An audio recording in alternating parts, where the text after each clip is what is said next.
Assalamualaikum warahmatullahi wabarakatuh. Alhamdulillah, alhamdulillahi rabbil alamin.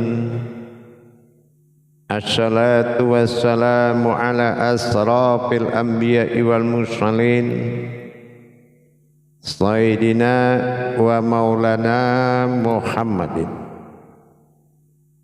Ashhadu an la ilaha illallahul malikul haqqul mubin, wa ashhadu anna Muhammadan abduhu wa rasuluhu was-sadiqul wa'dal amin.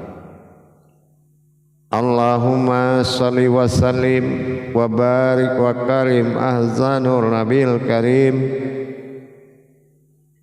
Ihdinil ladzi min jamalika wa innal ladzi min jalalika wa innahu min kitabika wa tahirin wal mujahidina amma ba'du.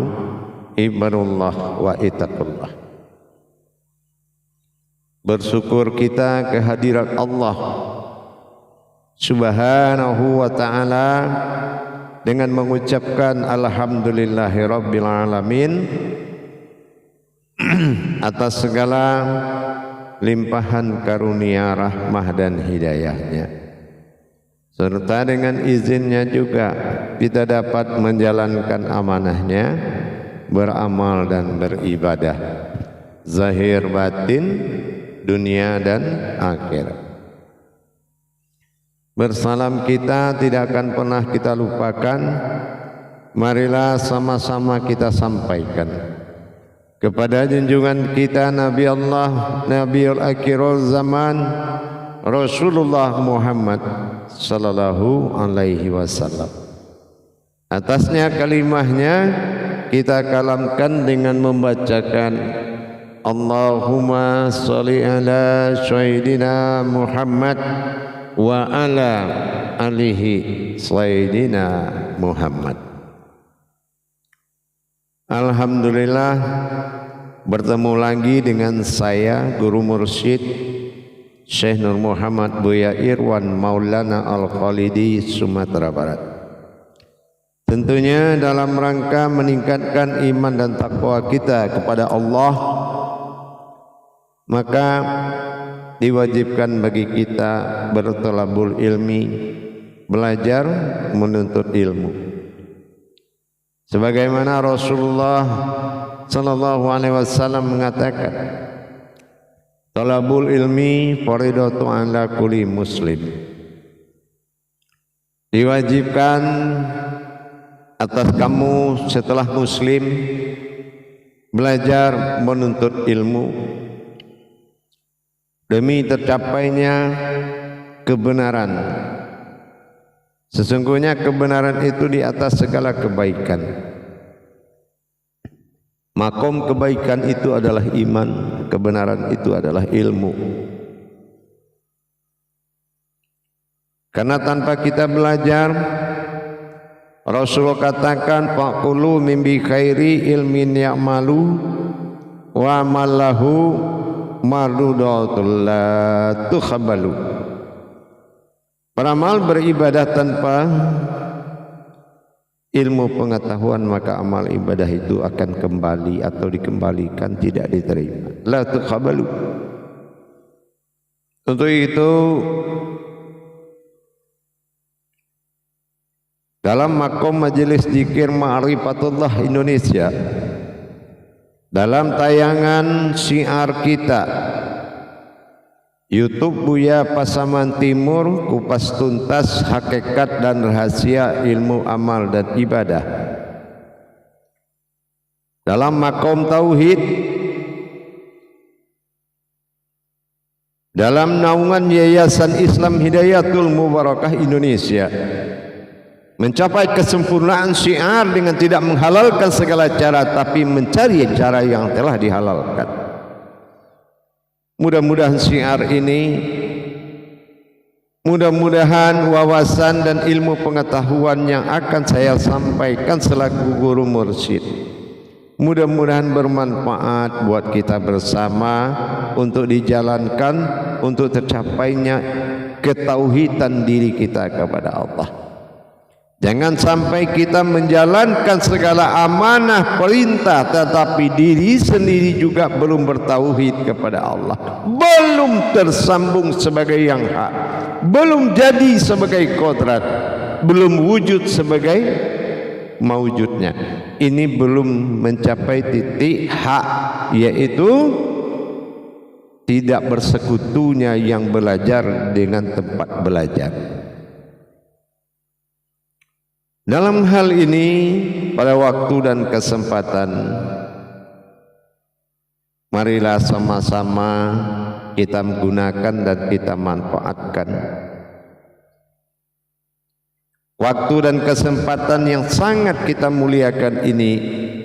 Saya akan berbagi wawasan dan ilmu pengetahuan, yaitu tentang intisari tujuan akhir dari ma'rifatullah itu. Kaum muslimin dan muslimat, para jemaah dimanapun berada, wabil khusus kepada pemaham tauhid, ma'rifatullah dan tasyawuf, tarekat, serta yang beramaliyah kepada syariat.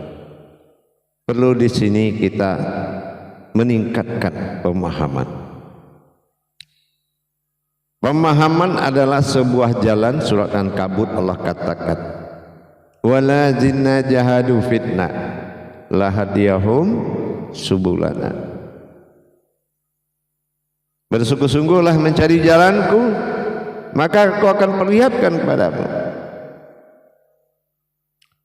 Dengan demikian muncullah kalam-kalam wahyu Allah dalam qudsi, perintah-perintah syariat sampai kepada perintah tersirat atau dikatakan perintah hakikat, yang mana perintah ini ditujukan kepada makom yang menjalankan.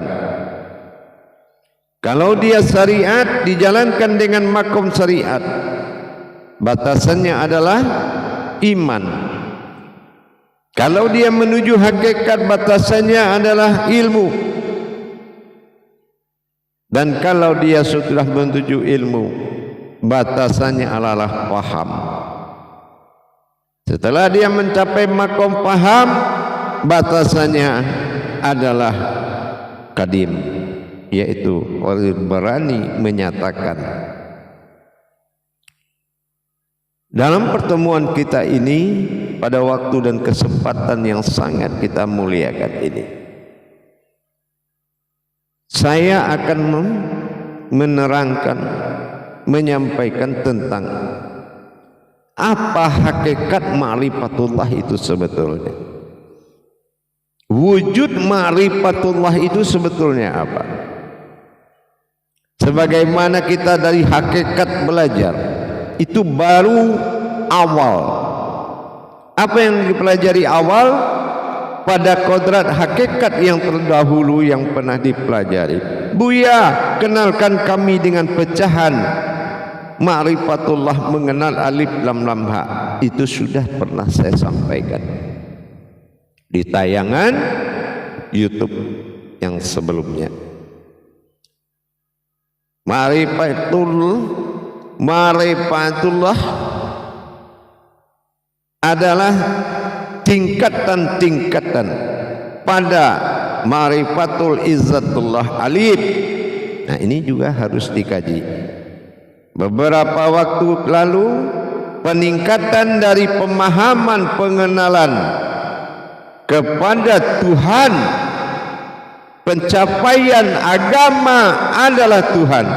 Tapi kalau pendalaman tentang Tuhan kita tidak punya, akhirnya kita tersangkut pada kodrat yang menyembah, bukan sampai kepada kodrat yang disembah.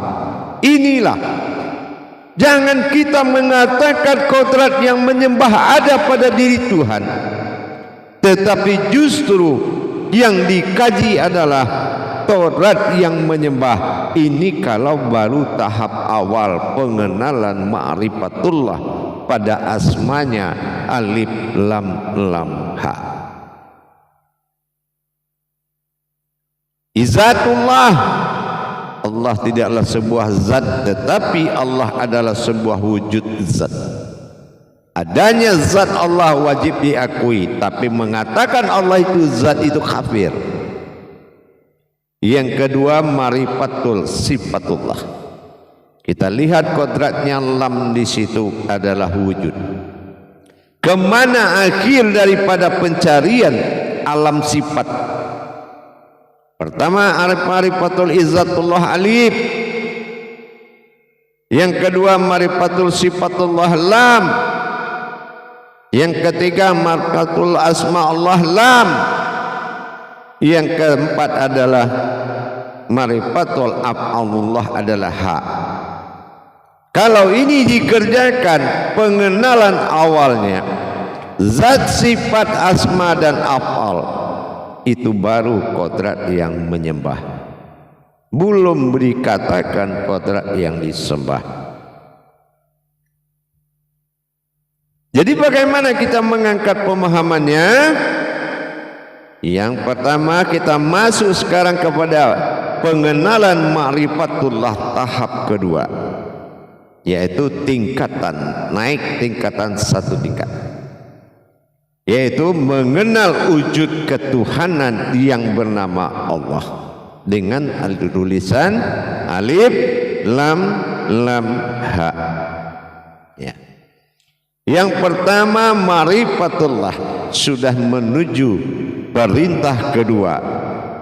Tingkat kedua yaitu awalul wajibin alal insani huwa maififatul illahi biizdigoni. Pertama-tama yang wajib bagi umatku adalah mengenal aku Tuhannya dengan seyakin-yakinnya.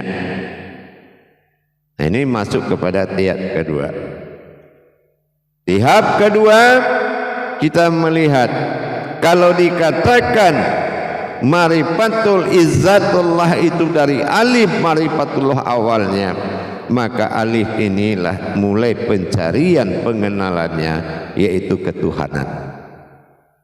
Kalau alif lam lam ha kedua, pertama marifatullah adalah pengenalan kodrat, tapi pengenalan untuk berikutnya adalah sifat, marifatul sifatullah lam yang kedua.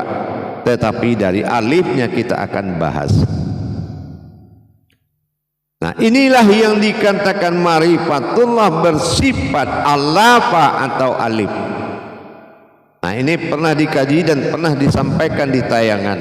Tersiratnya wujud sebuah batin rahasia itu bernama alif, himpunan yang telah dihimpun menjadi satu, berdiri pada posisi alif kasroh i yang membuat hayat terjadinya sebuah hayatullah.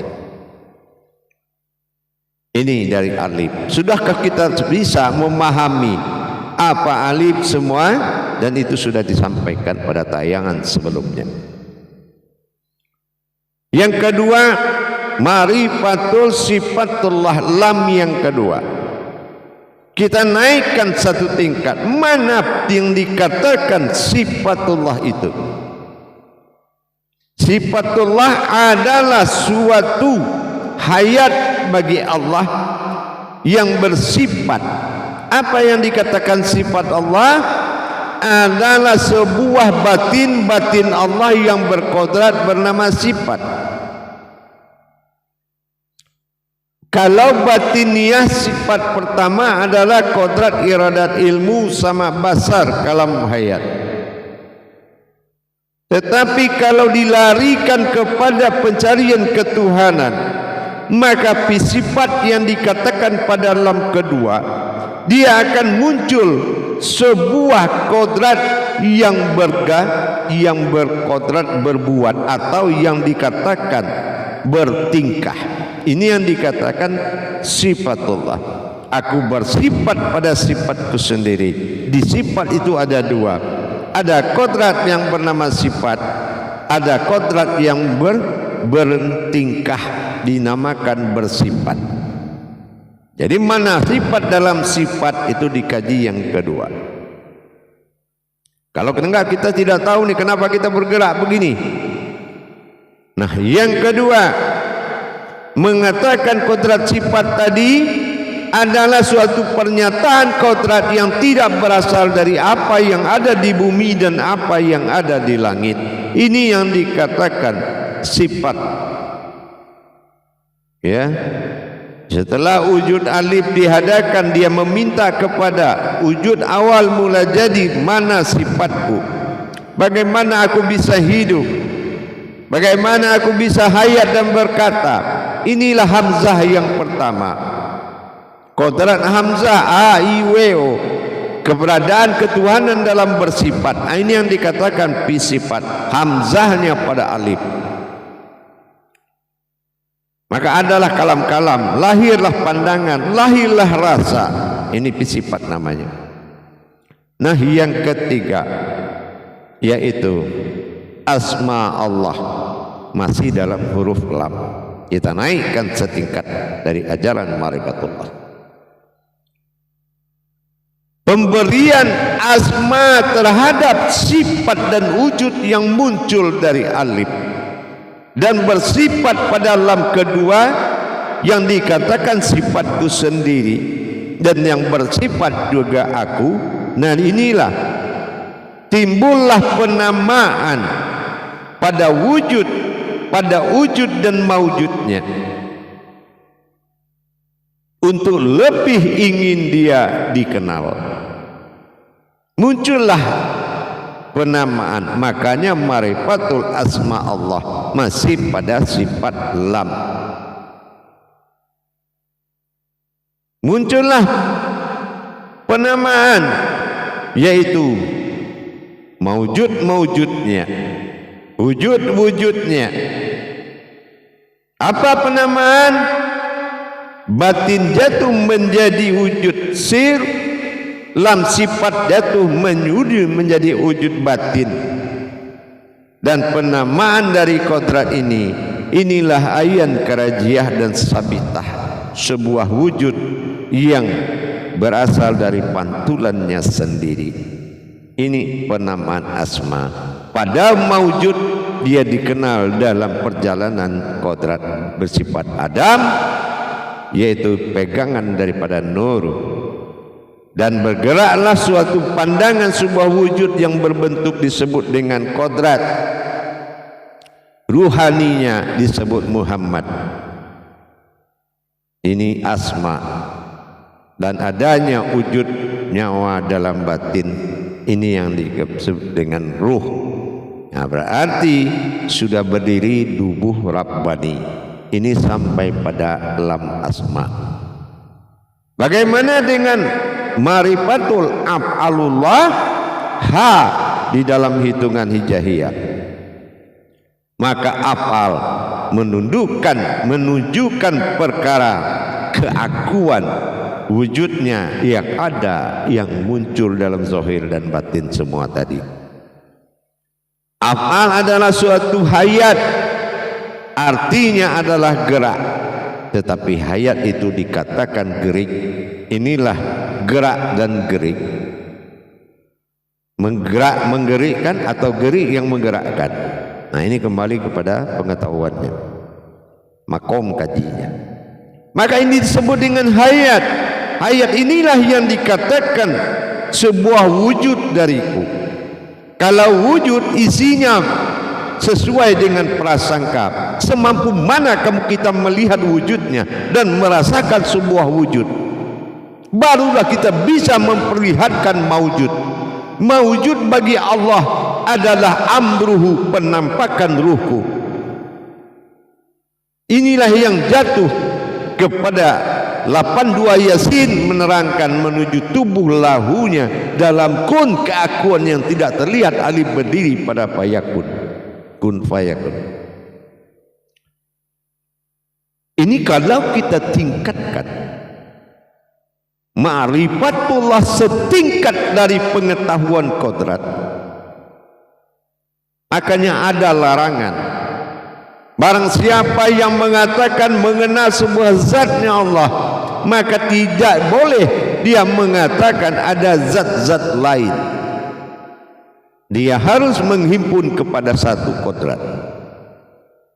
Ma'rifatul izzatullah dalam larangan ma'firatul izzatullah. Ma'rifatul sifatullah dalam larangan ma'firatul sifatullah. Tidak boleh kamu katakan di situ juga ada. Tetapi apa yang kamu lihat adalah sebuah pantulan dari dirimu sendiri dalam hukum yang tidak menyerupai. Insya Allah selangkah ma'rifatullah kita naik pada waktu dan kesempatan ini lebih menuju pengenalan keakuannya, yaitu hakikat kodratnya. Kalau pengenalan awal adalah pengenalan kodrat, dan pengakuan kedua ma'rifatullah dalam tingkat, yaitu pengenalan sebuah wujudnya. Jadi begitulah jamaah para hadirin. Kalau kita belajar itu harus menjadi titik awal mula jadi. Ini yang dikatakan belajar, bukan mengamalkan satu-satu dan berhenti di situ. Karena ini tajalli. Tajalli Allah, kita harus tahu bagaimana usul, awal dan wujudnya. Supaya apa? Nyata sudah bagimu siapa pernyataan-pernyataan ketuhanan dan keumatan yang disandarkan kepada diri kita terjawab, terimani dan dijalankan dengan ilmu, maka kamulah afqalala fil mu'minin, orang yang beruntung. Insya Allah semakin kita meningkatkan potensi kajian makom-makom tajallinya, semakin kamu merasakan mencari diri dengan diri, maka bertemulah sesuatu yang tidak bernama diri, tapi kita melihat sesuatu yang berdiri.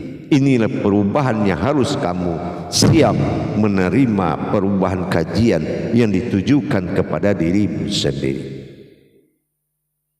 Alhamdulillah. Para hadirin kaum muslimin dan muslimat, para pecinta tauhid, ma'rifatullah dan tasawuf sebagai makom yang telah disiapkan dalam Islam, hati-hati dalam belajar dan mengajarkan. Hati-hati dalam belajar dan mengamalkan. Kepada sahabat-sahabatku, kerabat-kerabatku yang ingin menyampaikan hal-hal tauhid, saya mengingatkan selaku guru mursyid, sebelum kamu mengalami, sebelum kamu merasakan tafrid dan terjeritnya syahadat itu, dan sebelumnya tak berhubungan dalam tauhid, tafrid, tajrid, syarat-syarat sah dalam rukun Islam pertama itu, janganlah menghalalkan sesuatu yang kamu belum nyata dihalalkan oleh kaji itu. Begitu juga pada yang belajar, pastikan yang dikaji itu adalah kamu, bukan sebuah pengalaman zaman dahulu. Maka mendirikan diri guru yang hak dengan diri yang sudah hak. Jangan nanti muncul lagi YouTube yang mengarah kepada kajian-kajian ini, tetapi ciplakan kepalsuan yang nyata di depan Allah. Ingat, laknatullah, hukum Allah cepat atau lambat akan terjadi. Apa itu? Menghalalkan yang telah dihalalkan tidak semudah itu. Halalkan dirimu dalam mencapai kehalalan Tuhan, bukan mentranslate pengalaman. Ambil dari YouTube sini, lempar ke YouTube, bikinlah konten. Ingat, Allah bukanlah janjian sesaat dan pengisi waktu kosongmu. Bahkan sebaliknya, kalau kamu tidak hati-hati, kamu akan kosong di matanya. Dan para hadirin jamaah dan kaum muslimin dan muslimat, salatlah tengah malam, istighfar, sujud, istigharah, mohon kepada Allah, datangkan ahli diriku ya Allah. Siapalah yang akan aku cari menjadi waliku, menjadi ahli diriku, karena kehendakmu adalah imam. Maka berusahalah di jalannya kepadanya sendiri. Tauhid bukanlah kaji mudah. Tauhid adalah kaji yang sangat membutuhkan ketekunan iman menjadi ilmu, dan ketekunan ilmu kepada takwa. Mudah-mudahan dengan pemahaman peningkatan ma'rifatullah tahap kedua ini bisa menjadi dasar dan pegangan untuk mencapai sebuah kebenaran. Ingat, Allah sangat teliti dan maha teliti dari apa yang akan kamu jadikan. Insya Allah mudah-mudahan berkah dan mudah dicapai. Saya Guru Mersid Syekh Nur Muhammad Buya Irwan Maulana Al-Qalidi, Pasaman, Sumatera Barat. Alhamdulillah dalam tayangan wadah YouTube Buya Pasaman Timur, mudah-mudahan bermanfaat buat kita semuanya. Berbagi bukanlah kena banyak, tapi kena keikhlasan kepada sesama, karena kita sebanyak wujud dalam satu tujuan. Barakallahu ya Karim ya Rahman ya Rahim. Akhirul kalam, wabillahi taufiq wal hidayah. Wassalamualaikum warahmatullahi wabarakatuh.